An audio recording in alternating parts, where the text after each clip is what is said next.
A pergunta pairava no ar, não dita, mas pesada como o granito cinzento dos edifícios da Inovatec Lisboa. Quem era Amara Baptista para sonhar tão alto? O seu reflexo no vidro espelhado do elevador, subindo para o 12º andar, não oferecia a resposta que o mundo corporativo parecia esperar. Ali estava ela, mulher, negra, de pele escura e retinta, o seu corpo generosamente obeso envolto num vestido de capulana vibrante, cujos padrões geométricos pareciam dançar em desafio silencioso à paleta neutra do Parque das Nações que se estendia lá fora. O seu cabelo crespo, hoje apanhado num turbante elegante da mesma cor do vestido, era uma coroa. Mas os olhos, esses, carregavam a sabedoria de quem já vira demasiadas portas entreabertas apenas para serem fechadas com um sorriso polido e uma desculpa qualquer. Hoje, no entanto, uma excitação nervosa borbulhava por baixo da sua habitual compostura. O Projeto Fênix. Era mais do que um nome de código para o novo software de otimização logística que prometia revolucionar a empresa. Era a sua oportunidade de provar, mais uma vez, que o seu intelecto e criatividade transcendiam qualquer invólucro. A sala de reuniões estava banhada pela luz fria da manhã de Lisboa. Amara sentiu os olhares habituais quando entrou. Alguns curiosos, outros rapidamente desviados. Tiago Vasconcelos, o gestor do projeto, já lá estava, encostado à mesa com a sua pose estudada de confiança. Loiro, olhos azuis, fato impecável que parecia custar o ordenado de Amara de um mês inteiro. Ele sorriu-lhe, um sorriso que não alcançava os olhos. Amara, querida, pronta para nos deslumbrar? Amara forçou um sorriso. Pronta para apresentar as minhas ideias iniciais, Tiago. Espero que sejam úteis. Durante 20 minutos ela falou, a sua voz clara e firme, desfiando algoritmos complexos e interfaces intuitivas, com uma paixão que contagiava alguns dos programadores mais jovens na sala. Beatriz Mendes, uma colega júnior de olhar atento, acenava com entusiasmo. Amara viu Tiago a tomar notas, o seu sorriso agora mais enigmático. Quando ela terminou, ele aplaudiu de forma performativa. Brilhante, Amara. Simplesmente brilhante. Exatamente o tipo de pensamento fora da caixa que precisamos. 2 dias depois, a caixa de entrada de Amara apitou. Assunto: Projeto Fênix, Plano Estratégico Inicial TV.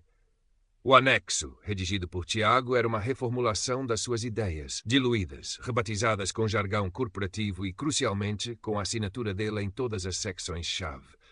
A sua contribuição original estava relegada a uma nota de rodapé sobre pesquisa de apoio em módulos secundários. O estômago de Amara revirou.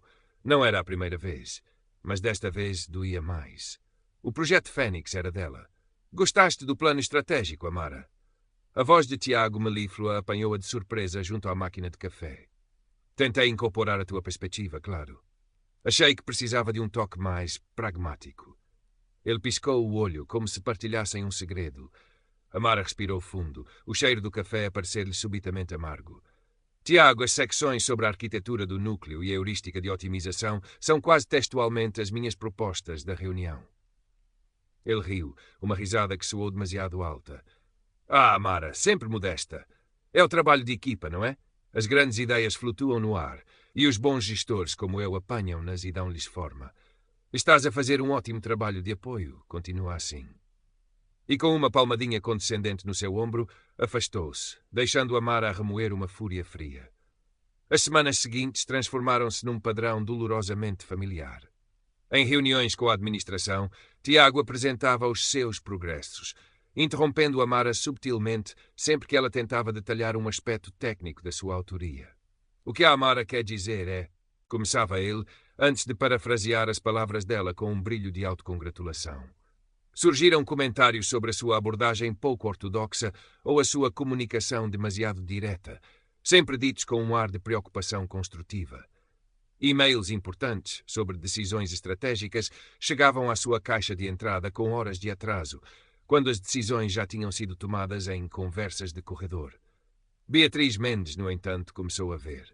Era jovem, recém-chegada ao mundo corporativo, mas não era ingênua. Um dia depois de Tiago ter esquecido de convidar Amara para uma teleconferência crucial com um fornecedor de tecnologia, Beatriz abordou-a.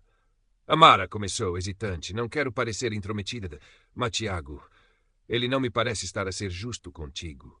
Um peso pareceu sair dos ombros de Amara. Alguém via. Alguém entendia. Não, Beatriz, não está. A partir desse dia, uma aliança silenciosa formou-se. Beatriz tornou-se os seus olhos e ouvidos em lugares onde Amara não era bem-vinda, reencaminhando e-mails perdidos e partilhando informações. E Amara, por sua vez, começou a mentorar Beatriz, partilhando o seu conhecimento técnico. Documenta tudo, Amara, aconselhou a Beatriz, a sua timidez inicial a dar lugar a uma indignação protetora. Cada e-mail, cada contribuição tua, cada vez que ele te marginaliza. Amara já o fazia instintivamente, mas o apoio de Beatriz deu-lhe uma nova determinação. O seu computador pessoal tornou-se um arquivo meticuloso da sua verdadeira participação no projeto Fênix e das manobras de Tiago. Um dia, Rui Fernandes, um dos diretores de engenharia mais antigos e respeitados da Inovatec, um homem de origem macaense que raramente falava fora das reuniões estritamente necessárias, chamou Amara ao seu gabinete. Era um espaço austero, mas com uma janela que dava para o Tejo. Dona Amara, disse ele, com um sotaque que misturava o cantonês com o português impecável, tenho observado o seu trabalho no Fênix. Impressionante. Muito impressionante. Ele fez uma pausa, os seus olhos pequenos e penetrantes a estudá-la. Lembro-me de quando cheguei a Portugal, nos anos 80. Ninguém acreditava que um chinês pudesse gerir equipas portuguesas. Tive de provar o meu valor 10 vezes mais. Ele sorriu, um sorriso breve, quase imperceptível. Continuo a confiar na sua excelência e guarde bem os seus papéis. Às vezes são a única voz que alguns ouvem. Amara saiu do gabinete de Rui com uma sensação renovada de propósito, mas também com um nó de apreensão. O conselho de Rui era um aviso. A crise não tardou. Numa tarde de sexta-feira, o sistema de testes do projeto Fênix colapsou espetacularmente. Um erro crasso na integração de um novo módulo. Um módulo que Tiago tinha insistido em supervisionar pessoalmente, desdenhando as preocupações que Amara levantara sobre a sua complexidade e os riscos de uma implementação apressada. O pânico instalou-se. O prazo de entrega da primeira fase estava a 2 semanas de distância. Tiago, pálido por baixo do seu bronzeado artificial, convocou uma reunião de emergência. É um problema complexo, disse ele à equipa, a sua voz a tremer ligeiramente, provavelmente causado por algumas das especificações excessivamente ambiciosas que herdamos. O seu olhar dardejou para Amara por uma fração de segundo. Amara sentiu o sangue a ferver. Herdamos? Ela queria gritar, mas lembrou-se do conselho de Rui. Manteve a calma. Tiago, eu revi o log de erros. Parece ser um problema de alocação de memória na interface com a base de dados legado, algo que eu mencionei que poderia acontecer se não usássemos o buffer que sugeri. Bem, Amara, sugestões são uma coisa, implementações robustas são outra, retorquiu ele, já a recuperar a sua arrogância. Agora precisamos de soluções, não de eu avisei. Durante o fim de semana, enquanto Tiago enviava e-mails frenéticos a culpar constrangimentos imprevistos, Amara mergulhou no código. Com a ajuda discreta de Beatriz, que lhe levava café e comida ao seu apartamento num bairro popular de Alfama, onde os aromas de comida caseira e fado pairavam no ar, Amara trabalhou sem parar. Não era apenas para salvar o projeto, era para se salvar a si mesma, a sua reputação, o seu direito de estar ali. Ela encontrou a falha, uma combinação da incompetência de Tiago e da sua teimosia em não ouvir. E mais importante, ela redesenhou a secção defeituosa, implementando a sua solução original, mais elegante e eficiente. Na segunda-feira de manhã, o telemóvel de Amara vibrou com uma convocatória para uma reunião de crise com a administração da Inovatec. O assunto, Projeto Fênix, Avaliação e Futuro, era agora ou nunca. Na noite anterior à reunião, Amara mal dormiu. Revia as suas notas, os seus diagramas, os e-mails que provavam a sua autoria, imaginava os rostos dos administradores, a postura defensiva de Tiago. Lembrou-se da bolsa de investigação que perdera anos antes, não por falta de mérito, mas porque o seu rosto não se encaixava. Uma voz insidiosa sussurrava-lhe ao ouvido. E se não for suficiente? E se eles não te ouvirem mais uma vez? Ela olhou para o seu reflexo no ecrã escuro do portátil. O cansaço estava lá, sim, mas por baixo dele uma chama teimosa ardia. A chama que ele levara da periferia de Lisboa para o coração da tecnologia. A chama que Rui Fernandes reconhecera. Ela respirou fundo. Eles vão ouvir, disse para o seu reflexo. Desta vez eles vão. A sala de reuniões da administração era intimidante. Mesa de mogno polido, cadeiras de couro e uma vista panorâmica sobre o rio Tejo que no outro dia Amara teria apreciado. Hoje parecia apenas realçar a sua pequenez perante o poder ali reunido. Os três diretores, Dr. Almeida, Dona Eugênia e o engenheiro Sampaio, tinham expressões indecifráveis. Tiago já lá estava, impecavelmente vestido, a sua habitual máscara de confiança a parecer um pouco tensa nas bordas. Beatriz sentou-se ao lado de Amara, oferecendo-lhe um sorriso nervoso, mas encorajador. Rui Fernandes estava presente, observando tudo com a sua calma habitual. Tiago começou. O seu discurso era uma obra-prima de manipulação. Falou da complexidade inesperada do projeto, dos desafios de integração com sistemas legados, dos esforços hercúleos da equipa. Depois, com uma expressão de falso pesar, começou a semear dúvidas sobre as diretrizes técnicas iniciais, insinuando que algumas abordagens teóricas, embora interessantes, tinham provado ser impraticáveis no mundo real. Não mencionou Amara pelo nome, mas o alvo era claro. Apresentou uma solução improvisada, um remendo que Amara sabia que não resolveria o problema fundamental e comprometeria a escalabilidade do Fênix. Quando Tiago terminou, um silêncio pesado instalou-se. Dr. Almeida, o CEO, pigarreou. Dona Amara, o Engouro Vasconcelos levanta pontos preocupantes. Qual a sua perspectiva sobre estas impraticabilidades? Chegara o momento. Amara sentiu o olhar de Beatriz, o olhar neutro de Rui, a ansiedade mal disfarçada de Tiago. Ela levantou-se, não de forma agressiva, mas com uma dignidade que preencheu o seu espaço. Obrigada, Dr. Almeida. Com o devido respeito pelo Engouro Vasconcelos, a minha perspectiva é um pouco diferente. Com uma calma que surpreendeu a si mesma, Amara começou a sua exposição. Usou a projeção para mostrar os seus e-mails originais, os diagramas da arquitetura que propusera semanas antes. Detalhou, com precisão técnica, como as suas especificações tinham sido alteradas ou ignoradas. Depois abordou o erro fatal. O problema, explicou ela, a sua voz firme, não reside na impraticabilidade das diretrizes originais, mas numa falha específica de implementação no módulo de interface, um módulo que, como sabem, não estava sob a minha supervisão direta.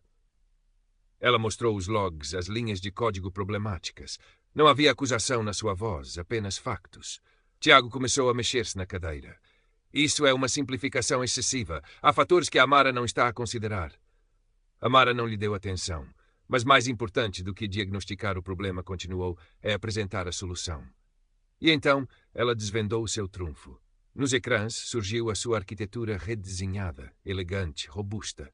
Explicou como não só corrigia o erro fatal, mas também otimizava o desempenho em 30% e garantia a escalabilidade futura que o projeto Fênix exigia. Durante o fim de semana, tomei a liberdade de implementar um protótipo funcional desta solução. Está pronto para ser testado. A sala ficou em silêncio. Um silêncio diferente agora. Um silêncio de espanto. Dona Eugênia, a diretora financeira, conhecida pela sua dureza, inclinou-se para a frente, os seus olhos fixos nos diagramas de Amara. Engenheiro Sampaio, o CTO, começou a fazer perguntas técnicas, incisivas. Amara respondeu a cada uma com clareza e confiança. Tiago tentou intervir. Mas isto é completamente novo. Não foi discutido, não foi aprovado. Há riscos. E o tempo que a Amara gastou nisto, em vez de se focar no plano aprovado. Foi Rui Fernandes quem o interrompeu, a sua voz suave, mas cortante como o vidro. Engouro Vasconcelos, se bem me lembro, o plano aprovado levou-nos a esta reunião de crise. A proposta da Dona Amara parece não só resolver a crise, como também exceder as nossas expectativas originais. Ou estou enganado? A fachada de Tiago começou a rachar. O seu rosto elegante contorceu-se numa carranca. Isto é um absurdo. Ela está a tentar minar a minha autoridade. Esta pessoa, sempre com as suas ideias mirabolantes a querer passar por cima dos procedimentos. Provavelmente nem sequer funcionaria em produção. A palavra pessoa saiu com um desprezo mal disfarçado, a sua frustração a expor o preconceito que normalmente escondia tão bem. Dr. Almeida levantou uma mão. Engenheiro Vasconcelos, creio que já o ouvimos o suficiente. Dona Amara, parabéns. A sua iniciativa e a sua competência são notáveis. Ele olhou para os outros diretores que acenaram em concordância. Vamos testar o seu protótipo imediatamente. E em Vasconcelos teremos uma conversa separada sobre a sua gestão deste projeto. Nos dias que se seguiram, a Inovatec fervilhou. O protótipo de Amara não só funcionou, como superou todas as métricas. A notícia da sua proeza e da forma como Tiago tentara sabotá-la espalhou-se como um incêndio discreto pelos corredores e salas de chat da empresa. Uma semana depois, um e-mail interno anunciou mudanças no projeto Fênix. Amara Baptista era a nova líder técnica. Quanto a Tiago Vasconcelos, o e-mail mencionava laconicamente que ele procuraria novas oportunidades fora da Inovatec. Na verdade, fora-lhe dada a opção de se demitir antes que uma investigação formal sobre a sua conduta e os seus comentários discriminatórios, que Beatriz, encorajada por Amara, tinha reportado aos recursos humanos com provas, viesse a público. Amara estava no seu novo gabinete, mais pequeno que o de Tiago, mas com uma janela igualmente boa e, mais importante, era seu. Sobre a secretária, uma pequena suculenta que Beatriz lhe oferecera. Ela liderava agora a sua primeira reunião como chefe do Fênix. A equipa, incluindo uma Beatriz radiante, ouvia com um respeito que era novo, mas merecido. Rui Fernandes passou pela porta aberta e deu-lhe um breve aceno de cabeça, um raro sorriso nos lábios. Mais tarde, sozinha, Amara olhou pela janela. O Tejo brilhava sob o sol de fim de tarde. A batalha tinha sido dura, exaustiva. Ganhara esta, sim. Mas sabia, com uma clareza agridoce, que a guerra contra os olhares, os sussurros, as portas que se fechavam por causa da cor da sua pele ou da forma do seu corpo, essa era uma guerra de muitas frentes, de muitas batalhas. Sentiu um cansaço profundo, mas também uma força que não sabia que possuía em tamanha medida. Pegou no seu caderno, onde, entre diagramas de código e fluxogramas, escrevera uma frase de Audre Lorde que lhe dava alento. Quando me atrevo a ser poderosa, a usar a minha força ao serviço da minha visão, então torna-se cada vez menos importante se tenho medo. Ela sorriu. O medo ainda lá estava, algures. Mas a sua visão, essa, nunca fora tão clara. E ela estava apenas a começar.